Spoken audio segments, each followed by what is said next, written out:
Welcome back to another video, and today we're working on the XR2I.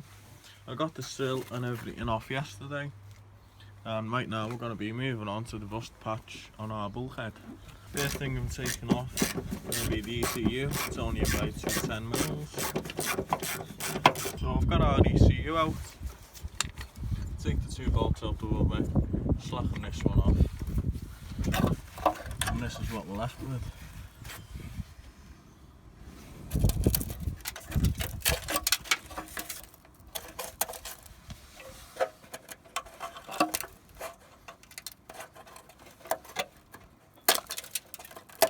So right now I'm just testing how bad it actually is. So as we can see, it's gone on multiple skins.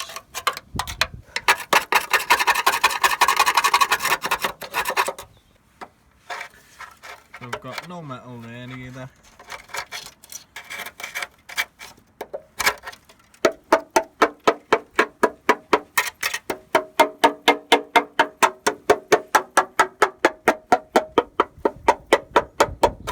So let's get this under seal off and see what we're dealing with.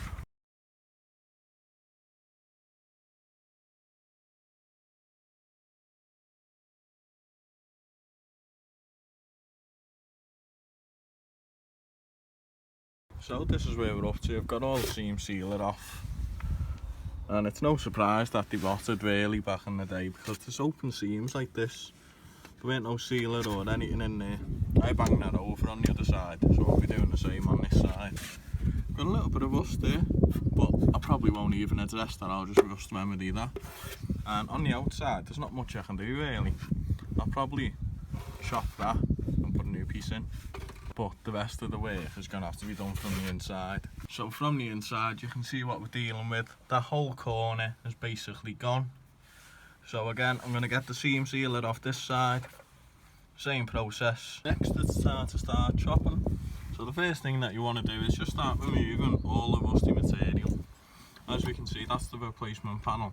So we've got loads to play with. So I'm just going to start grinding away in here. I'm going to try and salvage this piece of metal, which is part of the strut tower. I might just weld onto it. We'll see how we go. So I've got all the rusty metal cut out. We'll be putting the whole panel in. This is just the first cut.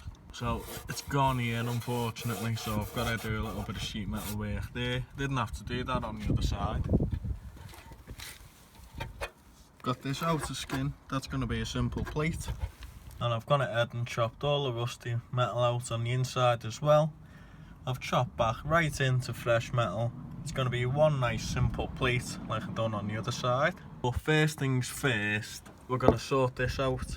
So I've got a piece of 1.25mm steel, and that's what we're going to be fixing that with. So this is the rusty metal that I've just removed. I've cut back into fresh stuff. Just put a bit of masking tape on there. So give it a rub with your dirty finger, and then pull it off and transfer it to your piece of sheet metal. Got our repair panel cut out, so we'll weld the top half in, knock it round and weld the second half in. So this is the first repair that we've done metal wise work on the near side of the car. So I've got this plate in, we've now got something to weld to. I'm not going to tidy this side up yet, because I'll do that when I tidy this weld up. So what I'm going to do next is, you can go ahead and throw this plate on, but I'm going to address this plate first. So we're going to plate this up, and then once our sheet metal is flush with our new piece, we'll have a little valley then, and we'll be able to fill that whole valley with weld, and then we'll know that that's nice and solid. I've got the hole all taped up. The top edge of the masking tape, I'm going to class that as a cut line as well, but it will have to be ground down because it does normally have multiple skins there. So it's going to be flush here, and then I'm going to have to grind it down a little bit for when our top skin goes on. So I've got it all masked up. Just going to run a Stanley knife around the edge. So I've got the template transferred onto our sheet metal, and I'm going to go ahead and run around it with the grinder, because this steel's just a little bit too thick to get with the tin snips.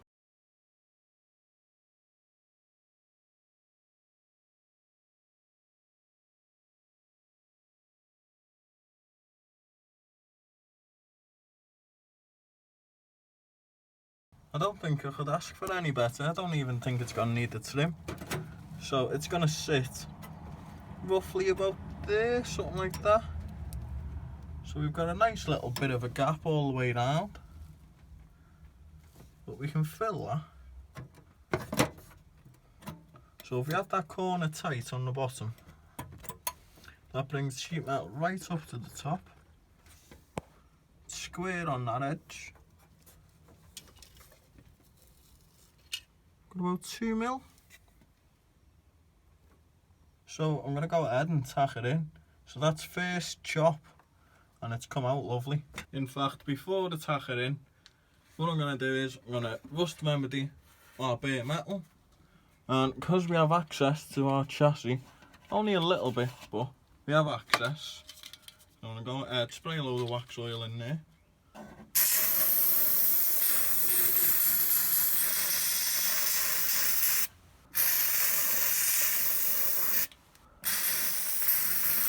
Because we won't get that chance again in that section anyway. You might have a little bit further down, but this is right at the top. So I'm going to cake it in there. When we start welding, it should heat it up quite nicely. It'll run down into the seams. So I've got this plate partly welded in, and as we can see, this is the little V that I was on about. So now we can fill that all with weld, and we know it's not going to be going anywhere. So that's about as good as you're going to get with flux core. So we've got a little bit more to do in here, and then we can go ahead and weld it onto our seam. So I've got the majority of this panel welded up. There's still a few pinholes in it, but I'll sort that out from the back side. It's all nice and smooth, it's not knobbly bobbly. So a little bit of seam sealer over that, and it won't look like it's been done. But these pinholes will be getting welded up from the engine bay side. Next, I'm going to move on. We're still going to stay in the cab for now. Got this template made up, and that's going to go in our corner. That went in there enough exactly how I wanted it to. I've got it in between the two skins, and here is our top skin. Gonna go on just like that. It's gonna need closing over there, but apart from that, I'll get the rest with the welder. And this is how it's turned out. Looks a bit messy at the minute, but it does need tidying up. Seam welded all the way around, and I've done 1, 2, 3, 4 plug welds, so it's tight on all of the skins. So I've gone ahead and I've knocked the drain in. I will go ahead and throw a little bit of a weld in there. As we can see, it has been rusting where water's been sat underneath the seam sealer. So the water will just continue to run, and it will come out of these two drains straight out instead of running down metalwork. I've knocked the weld back just a little bit. It's nice and smooth. And up here I've knocked them welds back so our patch is now flush. So I'm just going to go ahead, drill some holes for the plug weld as and where I need them. So we're going to get one there to get that edge nice and tight. So for this repair, that's the welding done in the wheel arch. I'm just going to add, and I've done some plug welds. Before I put the top plate on, down here, I'm going to go ahead and I'm going to fill that gap all with welding between the strut tower and our new plate. So while I'm mocking this up and deciding how big I need it, and that's why I hate drilling spot welds out, because there was 2 there, and look at the size, that ridiculous hole. Normally I would just flap a disc it, but it had 3 skins on and there was no way I was getting through it. Ideally you want something like that, but we've got that big dirty hole. So while I'm mocking that up, I'm going to go ahead, throw some red oxide on here and on here. I don't want to be putting filler where it's not necessary, so hopefully a bit of red oxide will sort that out. And as we can see, that valley which I've just welded, we've got good penetration there. So this is what I've come up with, even though we already had all the rust cut out and now we're left with this big hole. I've done it so that all the welds are on flat surfaces and I don't have to contemplate with getting the angle right. So all the welds are on flat surfaces and it's going in nice and square. And as I said previously in the video, I would have to knock this down. So I've ground that down. As we can see, it's only about 4mm. So because there's not 2-3 layers of metal underneath here anymore, I'm going to have to seam weld from all the way down. And then I think I might have to jump in the cab and weld it under here first. If you ask me, that's a nice cut.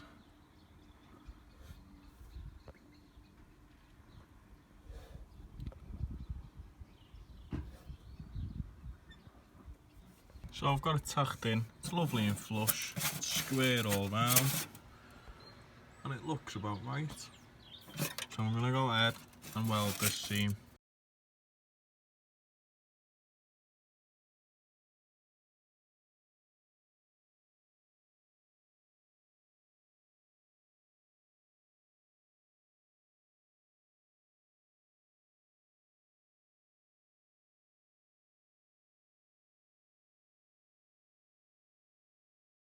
I've got the majority of the exterior welded up apart from that little bit in the corner where I chopped the original panel out to. And that's the piece of sheet metal I knocked down with the flapper disc. As we can see, that's what it should be. And I've knocked it down so our top plate would clear. And I'm just going to go ahead and I'm going to fill that with weld. I'm going to lay a bead on the inside on that corner so it gives me something to weld to on the top, on the outside.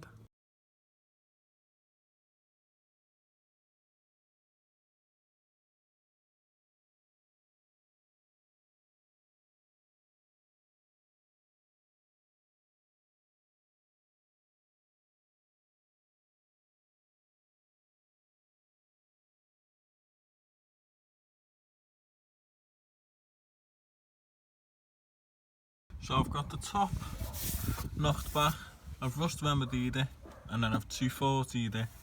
So right now it's ready for filling. I really didn't want to fill it, but if I want it perfect, that's what's going to have to be done. So the rust remedy is to go right down into the cracks, and now we're going to fill it. So we'll hide the rust remedy and hopefully bury this weld in the filler. But this is what it's come out like. All the way around. I need to drill that through. So we'll seam seal this edge and we'll fill the rest. It's just had its first fill and its first sand. It's come out quite nice there. I'm going to leave that. I now know that that needs to be a little bit heavier. And up at the top there, it needs a little bit there.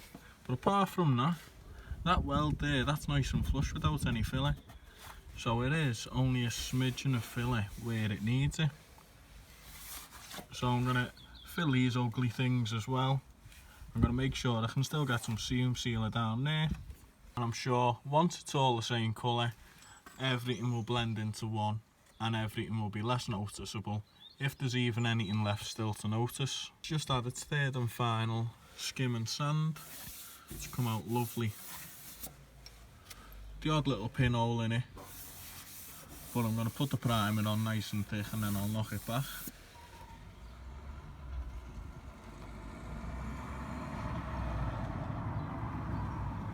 No, I'm not trying to hide anything, I've just given it its first coat of primer.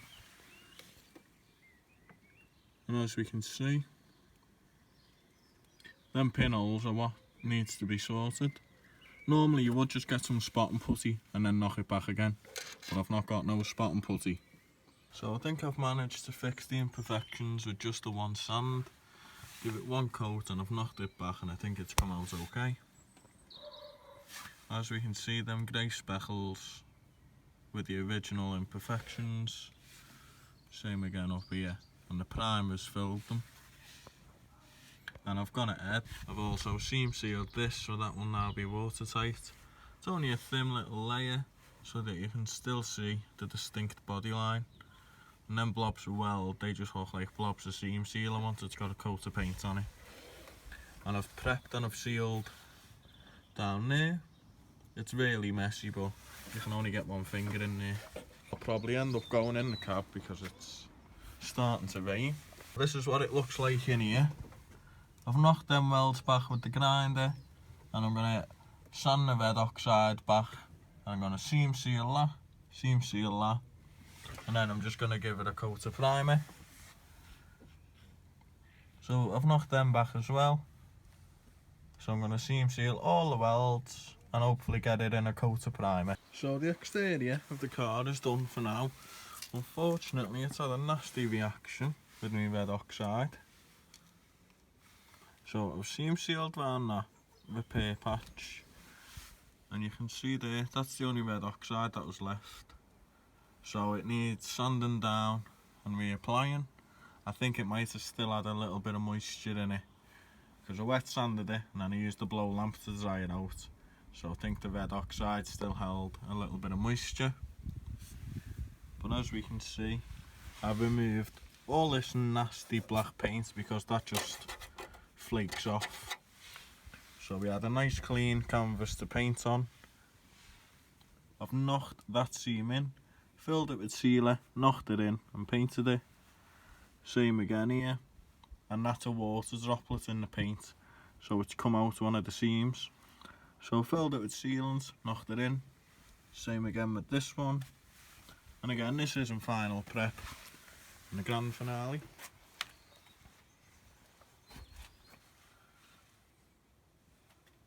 Just sprayed that with the rattle can with the colour matched Ford Radiant Red. And I've got it to the point where it wants to run. And I've left it there, so the paint's nice and deep. And there's absolutely no imperfections in the filler.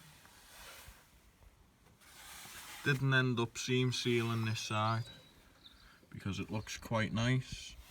It's a nice tight right angle. Our drain is a functioning drain because I've seam sealed in between the two skins. You can still see the distinct panel line, even though I've welded it and seam sealed it. And it looks a bit distorted there, but if we have a look at the original panel which come out, that's how it's meant to be. So we've gone from that to this, and you cannot tell that it's been done whatsoever, which is exactly what I was going for. And in the cab, I've not touched in the cab and I'm not going to either, but this is what it's looking like at the minute. Unfortunately I can't wet sand it because I have just sprayed the backside of that plate, so that's still going to be wet. I don't want to be contaminating that. But what I'm going to do with this is I'll do it off camera. I'll sand it all the way down, I'll then seam seal every single weld, and then I'll hit it with a coat of primer. So I think this video has been quite a progressive filled video, but just to recap, to repair that ECU panel we have had to repair the outer skin, which is this plate. We've had to repair that same plate on the inside, so we've replaced the double skin here, we have replaced the single skin here, we have also replaced 3 inches of that seam, and we seam welded it here, spot welded it here, and that replacement bit of seam that we used, we spot welded that to our other piece of panel which we replaced as well. This is going to get wet sanded, but that won't be coming until I prep the wheelhouse for final paint. Big dirty looking engine bay, and the only piece that I've touched sticks out like a sore thumb, so that must be a good thing. So if you liked today's video, leave a like, leave a comment, and don't forget to subscribe so you can catch me in the next one.